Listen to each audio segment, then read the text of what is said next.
Hi everyone, this is Stefan from firealarm.com. This video focuses on our fourth service offering, retrieval and review of your fire alarm system's documentation.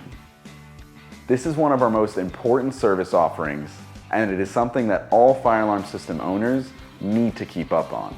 Whether your building is old or new, it is incredibly difficult to acquire required documents for your system if you never kept track of them to begin with.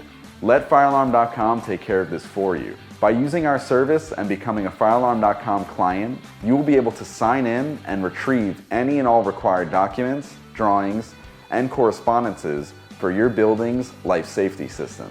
Using our team of engineers and expediters, we will help you track down and collect fire department letter of approvals, fire department letter of defects, Department of Building certificate of occupancies, and more.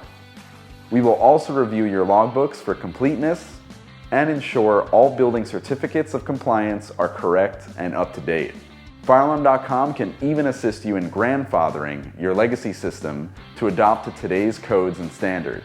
All of this will be available for you and any authorities having jurisdictions 24/7. Visit firealarm.com/services, fill out the online form with as much information as you can, and let us work with you on an affordable quote today. For more detail on firealarm.com's other service offerings, be on the lookout for future videos. Until next time. Firealarm.com, your trusted source for fire safety. If you enjoyed this video, be sure to hit like below and subscribe to our channel for the latest on all things fire alarm, as well as future firealarm.com updates. Also, don't forget to follow us on social media for more information on our products, fire safety facts, and so much more.